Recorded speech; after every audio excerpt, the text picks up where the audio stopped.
The sound of Janelle's laughter drifting from our kitchen window should have been music to my ears. Instead, it felt like nails on a chalkboard. I slid out from under my beat-up Ford pickup, wiping grease off my hands with an old rag, and glanced toward the house. Through the yellow glow of our kitchen light, I could see my wife of 18 years gesturing animatedly, her phone pressed to her ear. At 2:47 a.m. "Real dedicated employee," I muttered, grabbing my toolbox. "Working late again." Her phone sat on my workbench where she'd left it earlier, screen lighting up with a cascade of notifications. I shouldn't have looked. Any decent husband would have respected his wife's privacy. But something about that particular laugh, the one she used to save for me, made my gut twist. The first text made me freeze.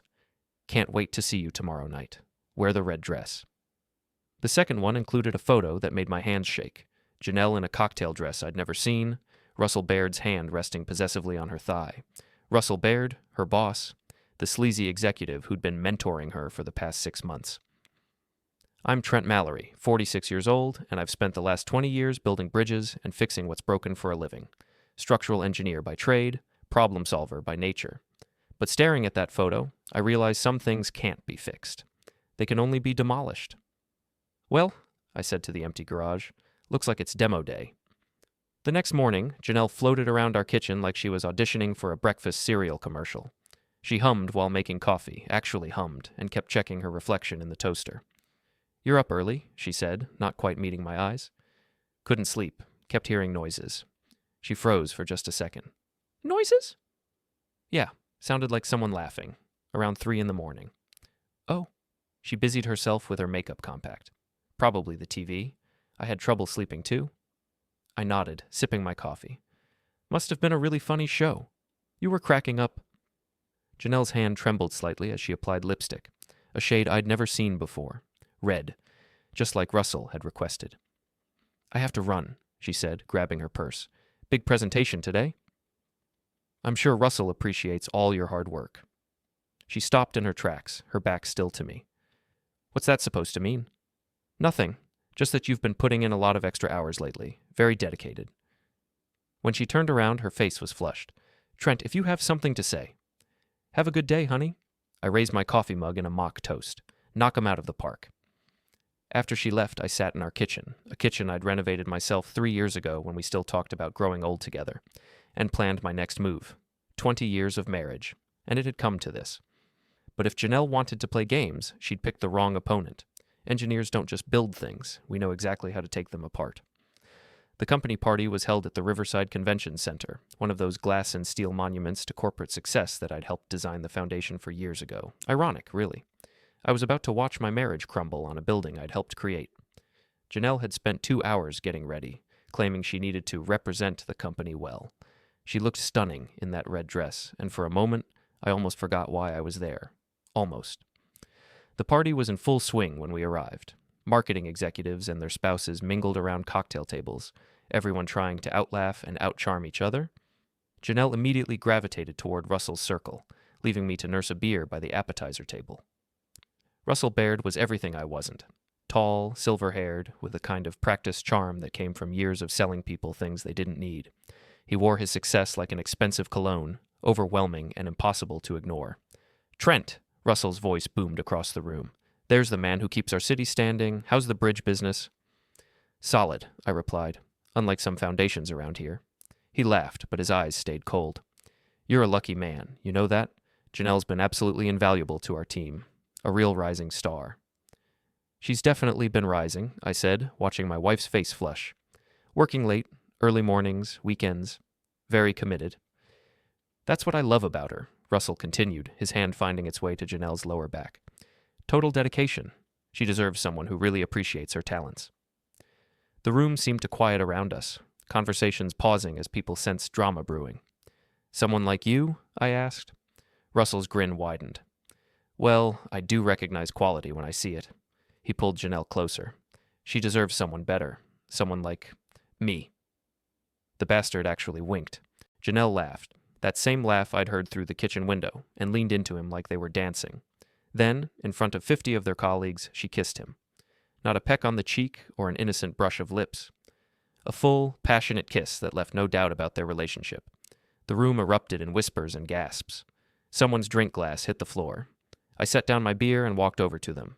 Janelle's lipstick was smeared, Russell's tie askew. "You know what?" I said, my voice carrying across the suddenly silent room. "You're absolutely right. She does deserve better, and so do I." I pulled out my phone, opened the Photos app, and held it up for everyone to see. The picture from her phone, Russell's hand on her thigh, both of them grinning like teenagers, filled the screen. "Ladies and gentlemen," I announced, "I'd like to propose a toast to honest leadership and transparent relationships." Russell lunged forward, trying to grab my phone. I stepped aside, and he stumbled into the dessert table, sending a chocolate fountain cascading onto his $1,000 suit.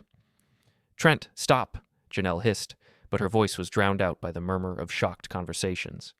"Stop what? Celebrating your promotion? Because that's what this is, right? A business relationship?" Security was moving toward us now, but I was already heading for the exit.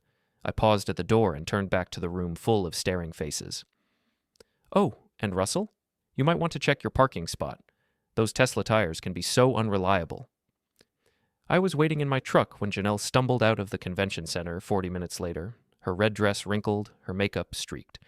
She climbed into the passenger seat without a word, and we drove home in silence that felt like a funeral march. It wasn't until we pulled into our driveway that she finally spoke. "How long have you known?" "Long enough." "Trent, I can explain." "Can you? Because from where I'm sitting, it looks pretty self-explanatory." She started crying then, those practiced tears that had gotten her out of trouble since college. "It just happened. We were working late, and he was so understanding about my ideas, and you've been so distant lately." "Distant?" I turned to face her. "I've been distant. You changed the password on your phone, started working weekends, stopped wearing your wedding ring to the office. But I'm the one who's distant. You don't understand the pressure I'm under. Russell believes in me. He sees my potential. He sees an opportunity. There's a difference." I got out of the truck and headed for the house, leaving her sitting in the driveway. Inside, I poured myself 3 fingers of bourbon and sat in my recliner, the one Janelle always complained about, but I'd refused to throw away. She found me there an hour later. "What do you want me to do?" she asked, standing in the doorway like she was afraid to come closer. "I want you to be honest. For once. I love him, Trent. I'm sorry, but I do." There it was, the truth I'd been dreading and expecting in equal measure. "Then we're done," I said. "Just like that?" "Just like that." She stood there for another minute, maybe waiting for me to fight for her, to beg her to stay. But some bridges burn themselves, and all you can do is watch the ashes fall into the water below. The next morning, I called my lawyer, my accountant, and Miguel Santos, the IT guy who'd helped me set up my home office network. Miguel owed me a favor from when I'd helped his brother get a job with the city engineering department. "I need to know what's on her devices," I told him over coffee at Rosie's Diner. "Legally." Miguel stirred his coffee thoughtfully. "She's still using the family cloud account?" "As far as I know." "And you're the account holder?" "Yeah." "Then technically anything backed up to that account is fair game, especially if you're filing for divorce." "What would I find?" "Emails, texts, photos, location data, calendar entries. Everything syncs automatically unless she specifically turned it off." "She's not that tech-savvy." Miguel grinned. "Then she's been keeping a digital diary of her affair without knowing it." 2 hours later, I had everything. Months of flirty texts, dinner reservations at restaurants I'd never been to, hotel receipts, even GPS data showing exactly where her car had been parked during those late nights at the office. But the real gold mine was in her email. Janelle had been sharing details about our marriage with Russell, my financial information, my client list, even personal stories I'd told her in confidence. She'd been feeding him ammunition to use against me. The final email made me freeze. Trent's so predictable. He'll probably just sulk and try to wait it out. He's too proud to fight for me, which makes this so much easier. "Too proud to fight?" I said to my empty house. "Lady, you haven't seen a fight yet." I started with the small stuff. Canceled our joint credit cards, transferred my paycheck to a separate account, changed the locks on my workshop and garage. Then I got creative. Russell's Tesla was parked in his assigned spot at the Meridian building downtown, gleaming silver under the afternoon sun. I walked past it twice, noting the security cameras and foot traffic patterns. Then I went to the hardware store. Valve stem removal tools are perfectly legal to own. So is a small bag of ball bearings. And if someone happened to unscrew the valve stems on all 4 tires of a certain Tesla, and if those ball bearings happened to get lodged in the valve mechanisms, well, that would be vandalism. But if someone just happened to park nearby and noticed that the valve stems looked loose, and if they tried to tighten them but accidentally made them worse, that would just be a good Samaritan having a bad day. The security footage would show me walking past the car, pausing, kneeling down like I was tying my shoe, and walking away. Nothing suspicious about that. Russell's car was sitting on 4 flat tires by 5 p.m., but that was just the opening move. The real game began when I contacted Ms. Elena Carter, the biggest client on Janelle's roster. Carter Industries was worth about $2 million a year to Russell's firm, and Elena Carter was known for her strict moral standards. Mrs. Carter, this is Trent Mallory. I believe you know my wife, Janelle. Of course. She's been handling our account. Lovely woman. I thought you should know that Janelle is having an affair with her direct supervisor, Russell Baird. I have documentation if you're interested. There was a long pause. Mr. Mallory, that's a serious accusation. Yes, ma'am, it is. Send me what you have. I emailed her everything, photos, text messages, hotel receipts, the works. Elena Carter called me back within an hour. Mr. Mallory, I appreciate you bringing this to my attention. Carter Industries doesn't do business with companies that tolerate this kind of unprofessional behavior. I'll be terminating our contract immediately. I'm sorry to hear that, ma'am. No, you're not. And frankly, neither am I. Your wife and Mr. Baird have been padding their expense reports for months. I was already considering a change. $2 million. Gone. Just like that. But I wasn't done. Vera Walsh had been Janelle's best friend since college and currently worked as the HR director at Russell's firm. She called me the day after Carter Industries pulled their account. Trent, we need to talk. About what? About this situation with Janelle and Russell. It's getting out of hand. We met at Murphy's Pub, a dive bar on the south side where the beer was cheap and the lighting was dim enough to hide secrets. Vera looked nervous, fidgeting with her wedding ring and glancing around like she expected to be followed. Look, I know you're hurt, she began, but what you're doing is destroying Janelle's career. What I'm doing, I'm not the one sleeping with my boss. Russell's been suspended pending an investigation. Janelle's under review. The whole company is in chaos. Sounds like consequences. Trent, please, she made a mistake, but she doesn't deserve to have her life ruined. I leaned back in my chair, studying Vera's face. You know what I think? I think you're more worried about your own job than Janelle's reputation. That's not... You're the HR director. This happened on your watch. If the board decides that management knew about the affair and covered it up, you're gone too. Vera's face went pale. I didn't know. I swear I didn't know. But you suspected.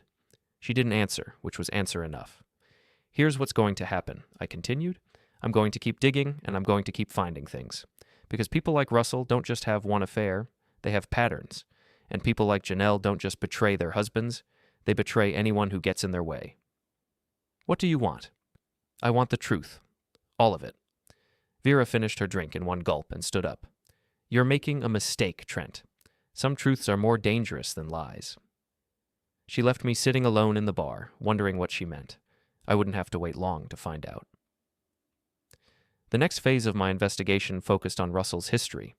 If Janelle thought she was special, she was about to learn otherwise. I reached out to Miguel again. I need you to check something for me. Social media, public records, anything you can find on Russell Baird and his previous employees. Looking for a pattern? Exactly. What we found was a gold mine. 3 different women over the past 5 years, all former employees, all young and ambitious, all mysteriously transferred or fired after brief relationships with Russell. One had even filed a complaint with the state labor board, though it had been quietly settled out of court. But the most interesting discovery was recent. Russell had been having regular meetings with someone from HR, someone who wasn't his assigned representative for the investigation. Vera. They've been meeting every Tuesday at the Marriott downtown, Miguel told me, showing me the location data he'd pulled from public Wi-Fi logs. Same room, same time, for the past 6 weeks. 6 weeks? But the affair only became public knowledge last week. Exactly. Something wasn't adding up. I decided it was time for some direct surveillance. The Marriott's bar had a perfect view of the elevator bank, and I'd been nursing the same beer for an hour when Vera walked in. She looked around nervously before heading to the elevators. 5 minutes later, Russell appeared, taking a different elevator to the same floor. I gave them 10 minutes, then followed. The hallway was empty except for a housekeeping cart. I knocked on the door of the room I'd seen Russell enter. Room service, I called out. We didn't order anything, came Russell's voice. Complimentary champagne for management, for the VIP guest. The door opened, and Russell's face went from confusion to anger in about 2 seconds. What the hell are you doing here? Funny, I was about to ask you the same thing. I pushed past him into the room where Vera sat on the bed, fully clothed, but looking guilty as hell. Trent, she said, this isn't what it looks like. Really? Because it looks like the HR director is having secret meetings with the subject of her own investigation. Russell stepped between us. You need to leave, now. Or what? You'll call security? That should be interesting. Help. The husband of the woman I'm sleeping with caught me in a hotel room with the HR director who's supposed to be investigating me. Get out, Russell snarled. In a minute. I pulled out my phone and started recording. First, I want to hear about this arrangement you two have. Because, Vera, you've been awfully helpful in covering up Russell's affairs, haven't you? Vera's face went white. I don't know what you're talking about. The 3 women before Janelle. The complaints that got buried, the transfers and terminations. You've been cleaning up Russell's messes for years. You can't prove that. Actually, I can. Public records are amazing things. Settlement agreements, NDA filings, employment records. It's all there if you know where to look. Russell grabbed for my phone, but I stepped back. Touch me, and it's assault. I'm sure the police would love to hear about your little arrangement. What do you want? Vera asked. The truth. All of it. Starting with why you really called me tonight. Vera looked at Russell, who nodded grimly. We're trying to contain the damage, she said. If this investigation goes public, it won't just be Russell and Janelle who get hurt. The whole company could go down. And your job with it? Yes. So you want me to back off? Stop digging. Let it all blow over. We're prepared to make it worth your while, Russell said. A generous settlement, enough to start over somewhere else. I laughed. You want to buy me off? With what? The money you stole from expense accounts? The profits from contracts you secured by pimping out my wife? That's not... Here's a counteroffer, I interrupted. You resign, both of you, today. And maybe I don't send everything I've found to the state attorney general. You're bluffing, Russell said. I stopped recording and forwarded the video to 3 email addresses, the company's board of directors, the state labor board, and the local news station's investigative reporter. Check your phones in about 5 minutes, I said, heading for the door. Then tell me if I'm bluffing. The story broke on Thursday morning. Local marketing executive under investigation for pattern of workplace affairs. The news station had done their homework, interviewing 2 of Russell's previous victims and documenting the company's history of covering up complaints. Janelle called me 17 times before I finally answered. Trent, you have to stop this. They're talking about criminal charges. What kind of charges? Fraud, embezzlement, harassment. The FBI is involved now. Wow, that escalated quickly. This isn't funny. I could go to prison. For what? Having an affair isn't illegal. For helping Russell steal from client accounts. For falsifying expense reports. For... Her voice broke. For things I didn't even know were illegal. Ah, so now you're a victim. I am. Russell told me those expenses were legitimate. I trusted him. Like I trusted you. Trent, please. I know I hurt you, but I can't handle this alone. I need help. Then call a lawyer. I can't afford a lawyer. Russell froze all our accounts when the investigation started. I don't have any money. Our accounts? There is no our anymore, Janelle. I filed for divorce yesterday. The line went quiet, except for her crying. Where am I supposed to go? She finally asked. I hear Russell's got a nice place. Oh wait, that's probably going to be seized as evidence, isn't it? I hung up and poured myself a celebratory bourbon. But the celebration felt hollow. 20 years of marriage, and it had come down to this. My wife crying on the phone while her life fell apart around her. Part of me wanted to help her, the part that remembered our wedding day, our first apartment, the dreams we'd shared before ambition and resentment poisoned everything, but that part was getting smaller every day. The next morning brought an unexpected visitor. Eli Rodriguez, my old friend from college who now owned a boxing gym downtown, showed up at my door with coffee and donuts. Thought you might need some company, he said. I'm fine. Sure you are. That's why you look like you haven't slept in a week. He wasn't wrong. I'd been running on adrenaline and anger for days, and it was starting to catch up with me. Come on, Eli said. Let's go hit something. The gym was a throwback to another era. Heavy bags hanging from the ceiling, speed bags rattling against their platforms, the smell of sweat and leather permeating everything. Eli wrapped my hands and pointed me toward a heavy bag. Let it out, he said. I started slow, working on form, but within minutes I was pounding the bag like it owed me money.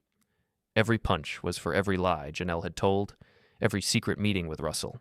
Every night she'd come home late with some excuse about client dinners. "Feel better?" Eli asked when I finally stopped, breathing hard and sweating through my shirt. "A little." "Good. Now let's talk about what you're really doing." "What do you mean?" "I mean this revenge thing. It's eating you alive." "They deserve what they're getting." "Maybe, but what do you deserve?" I didn't have an answer for that. "Look," Eli continued, "I get it. She betrayed you. She humiliated you. She chose some other guy over the life you built together. But at some point, you have to decide if you want to spend the rest of your life destroying her or building something new for yourself." "It's not that simple." "Isn't it? You've already won, Trent. Her career is over. Russell's going to prison. Their whole world is collapsing. What more do you want? I want them to understand what they took from me. And if they never do, if they're too selfish or too stupid to ever get it, then what?" I didn't answer, but I thought about his words all the way home. The answer came to me that evening when Vera showed up at my door. She looked like she'd aged 10 years in the past week, hollow-eyed, pale, wearing a sweatshirt and jeans instead of her usual business attire. "Can I come in?" "Depends. Are you wearing a wire?" "No, I just want to talk." I let her in, but I kept my distance. Trust was a luxury I couldn't afford anymore. "I resigned today," she said, settling into Janelle's favorite chair. "Effective immediately." "Smart move." "Russell's been arrested. Wire fraud, conspiracy, harassment. He's looking at 20 years. And Janelle? She's cooperating with the investigation, testifying against Russell in exchange for immunity." I felt a stab of something. Not quite satisfaction, not quite pity. So she's throwing him under the bus. Can you blame her? He used her, Trent, just like he used all of us. "Used you how?" Vera was quiet for a long moment, staring at her hands. "Russell knew about my gambling problem. I owe some very dangerous people a lot of money, and he offered to help me pay them off if I helped him cover up his affairs." "How much money?" $200,000. I whistled low. That's a serious problem. It was supposed to be temporary, just until I could get back on my feet, but every time I tried to stop, he'd remind me what would happen if certain people found out where I lived. "So you helped him destroy those other women's careers."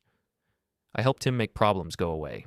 I told myself they were willing participants, that they knew what they were getting into. But you knew better." "Yes." Her voice was barely a whisper. "I knew better.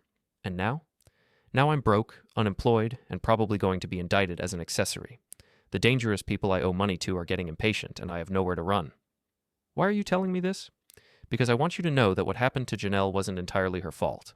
Russell is a predator, and I helped him hunt. That doesn't excuse what she did. No, it doesn't, but maybe it explains it." After Vera left, I sat in my empty house and thought about what she'd said. Russell was a predator. Janelle was a victim. Vera was a victim too, in her own way. But what did that make me? The trial began 6 weeks later. Russell had refused a plea deal, convinced he could charm his way out of trouble. He was wrong. I attended every day, sitting in the back row, watching my wife testify against her former lover. She looked small on the witness stand, fragile in a way I'd never seen before. When the prosecutor asked her to describe Russell's manipulation tactics, she broke down crying. "He told me my husband didn't appreciate me," she said, dabbing at her eyes with a tissue. "He said I deserved someone who recognized my worth and who could give me the life I wanted." "And you believed him?" "I wanted to believe him. My marriage was... We'd grown apart. I felt invisible, unimportant. Russell made me feel special." "When did you realize he was using you?" "When he asked me to falsify client reports. He said it was just creative accounting, that everyone did it. But when the investigation started, he threw me away like garbage, told me I was on my own." Russell's lawyer tried to paint Janelle as a willing co-conspirator, but the evidence was overwhelming. Text messages showing Russell pressuring her to alter documents. Financial records proving he'd been skimming from client accounts for years. Testimony from his previous victims establishing a clear pattern of predatory behavior. The jury deliberated for less than 3 hours. Guilty on all counts. Russell was sentenced to 18 years in federal prison. As they led him away in handcuffs, he looked directly at me and mouthed the words, "This isn't over." But it was. For him, anyway. Janelle and I met for coffee the day after the sentencing.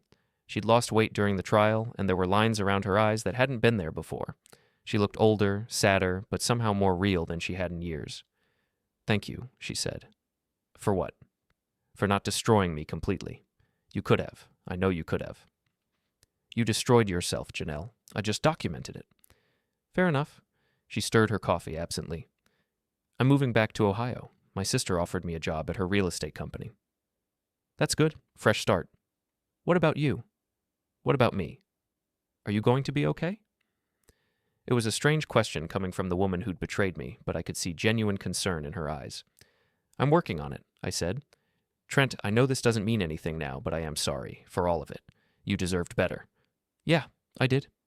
She reached across the table and touched my hand briefly. I hope you find it. Someone who appreciates what a good man you are. Take care of yourself, Janelle. You too? She left first, walking out of my life as quietly as she'd been slipping out of it for months. I sat there for another hour, drinking coffee and watching people go about their normal lives, wondering what normal would look like for me now. 6 months later, I was rebuilding, literally and figuratively.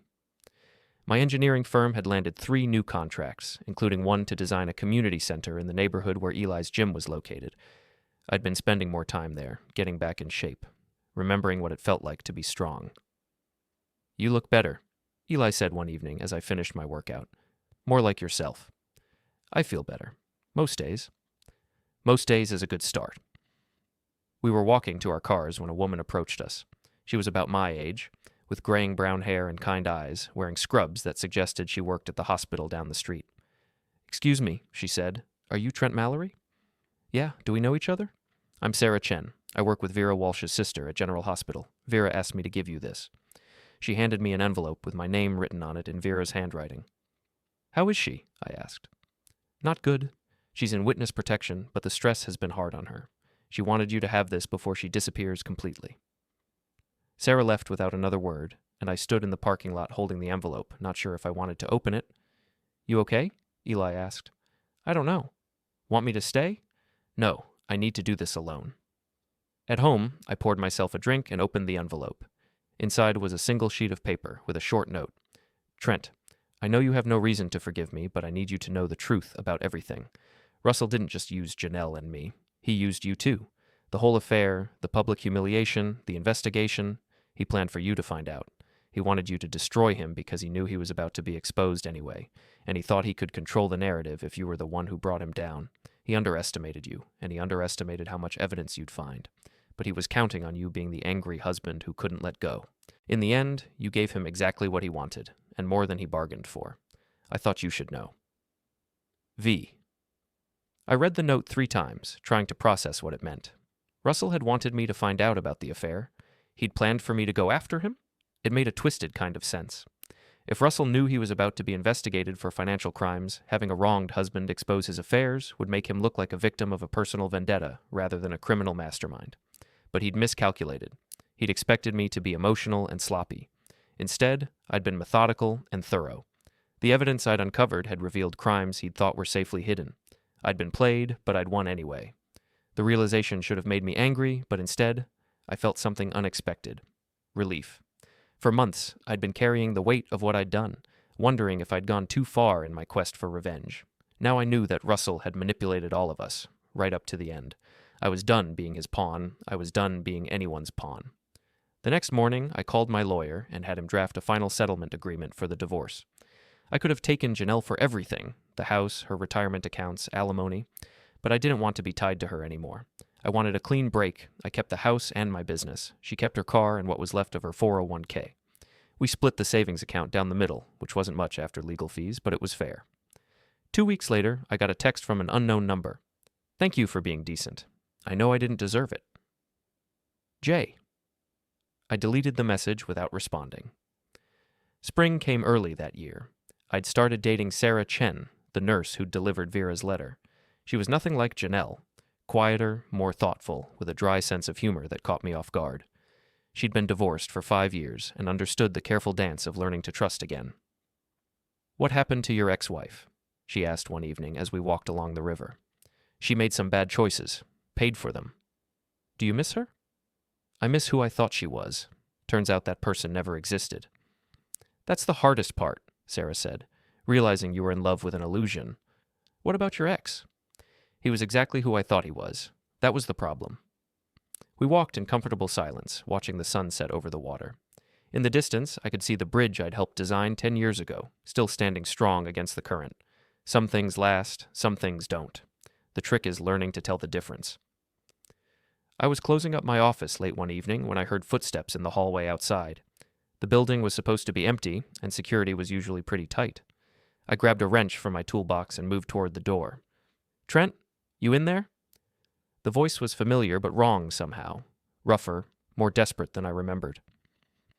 I opened the door to find Russell Baird standing in the hallway. He looked like hell. Prison had not been kind to him. He'd lost at least 30 pounds. His silver hair had gone completely gray, and there was a scar running from his left ear to his jaw. "How are you here?" I asked. "Aren't you supposed to be in federal prison?" "Early release. Good behavior." He smiled, but it didn't reach his eyes. Funny how cooperative you become when your cellmate threatens to cut your throat every night. "What do you want, Russell?" "To talk. To clear the air." "I think the air's pretty clear. You're a criminal. You went to prison. End of story. You destroyed my life." "You destroyed your own life. I just documented it." "You self-righteous bastard. You think you're so much better than me, but we're the same. We both took what we wanted. We're nothing alike. Aren't we? You wanted revenge, and you got it. You wanted to see me suffer, and I did. You wanted to punish Janelle for choosing someone else, and you did that too. She made her choice, and you made yours. The only difference is that I was honest about being selfish." I started to close the door, but Russell put his foot in the way. "I'm not done talking." "Yes, you are. You cost me everything. My career, my freedom, my reputation, 18 years of my life. You did that to yourself when you decided to steal from your clients. I was going to pay it back. With what? More stolen money?" Russell's face darkened. "You think this is over? You think just because I went to prison that we're even? I think you need to leave before I call the police." "Go ahead. Call them. Tell them how the big bad ex-con came to visit you. See how seriously they take it." He was right, and we both knew it. Unless he actually threatened me or tried to hurt me, there wasn't much the police could do about an unwanted visit. "What do you want, Russell?" "I want you to know that this isn't finished. I lost everything because of you, and I'm going to make sure you lose everything too. Good luck with that." "I don't need luck. I just need patience." He removed his foot from the door and stepped back into the hallway. "See you around, Trent." After he left, I sat in my office for a long time, thinking about what he'd said. Was he right? Were we the same? Had I become the villain in my own story? But then I thought about the women he'd victimized, the money he'd stolen, the lives he'd destroyed for his own gratification. Whatever I'd done, it was nothing compared to that. Still, his words stuck with me. This isn't finished. Over the next few weeks, small things started going wrong. My office was broken into, though nothing was stolen. Someone slashed the tires on my truck. I got strange phone calls at all hours. No one on the line, just breathing, and then a hang-up. I installed security cameras, changed my locks, and started varying my routine. But Russell was smart, and he'd learned patience in prison. He was careful never to do anything that could be directly traced back to him. The harassment escalated gradually. Faded flowers left on my doorstep. My business email hacked and filled with spam. A fake Yelp review claiming I'd harassed a female client. "You need to go to the police," Sarah said after I told her about the latest incident. Someone had spray-painted cheater on my garage door. "And tell them what? That my ex-wife's ex-boyfriend might be harassing me. I don't have any proof." "You have the pattern." "Patterns aren't evidence." "Then what are you going to do?" "I'm going to end this." Trent, don't do anything stupid." "Define stupid." "Anything that lands you in prison." I kissed her forehead. "Don't worry, I'm not going to do anything illegal." But I was going to do something Russell wouldn't expect. I was going to give him exactly what he wanted. I called Russell's parole officer and arranged a meeting. Officer Martinez was a no-nonsense woman in her 50s who'd clearly seen every con game in the book. "Mr. Mallory, what can I do for you?" "I think Russell Baird is violating the terms of his parole." "How so?" I laid out everything. The break-in, the vandalism, the harassment calls. She listened without interruption, taking notes. "Do you have any evidence that Mr. Baird is responsible for these incidents?" "No direct evidence, but he came to my office 3 weeks ago and essentially threatened me." "Essentially?" "He said this wasn't over and that he was going to make me lose everything." "Did anyone witness this conversation?" "No." Officer Martinez leaned back in her chair. "Mr. Mallory, I understand your frustration, but without evidence, there's not much I can do. Mr. Baird has been complying with all the terms of his parole. He reports in on time, he's maintained steady employment, and he hasn't failed any drug tests. What kind of employment? He's working at a car wash on the south side. Minimum wage, but it's honest work. Where's he living? A halfway house on Elm Street. Why? Just curious. I left the parole office with more information than I'd arrived with. Russell was working at Mickey's Car Wash, living at the Elm Street halfway house, and reporting to Officer Martinez every Tuesday at 2 p.m. Time to pay him a visit. Mickey's Car Wash was the kind of place where cars went to fade. A rundown operation in a strip mall between a check-cashing store and a liquor shop. I found Russell in the back, hosing down floor mats and looking like he wanted to murder someone. Well, well, he said when he saw me. Come to gloat? Come to make you an offer. I'm listening. You want revenge? Fine. Let's settle this like men. What did you have in mind? Eli's gym. Friday night after closing. Just you and me? Russell laughed. You want to fight me? Trent, I spent 3 years in federal prison. I'm not the same soft executive you remember. Neither am I. What are the terms? Winner takes all. You win, I disappear. Leave town, start over somewhere else, never bother you again. And if you win? You do the same. Find another city, another life. Leave me and everyone I care about alone. Russell considered this, wringing out a dirty towel. No weapons? Just fists. No witnesses? Just Eli. Someone needs to make sure the loser keeps his word. And if one of us doesn't walk away, then the survivor deals with the consequences. Russell smiled for the first time since I'd arrived. You know what? You're on. Friday night. But Trent? Yeah? I'm going to enjoy this. I spent the next 3 days training harder than I had in years. Eli put me through my paces. Heavy bag work, speed drills, sparring sessions that left me bruised and exhausted. You sure about this? He asked Thursday night as I worked on my footwork. No, but I'm sure about the alternative. Which is? Spending the rest of my life looking over my shoulder.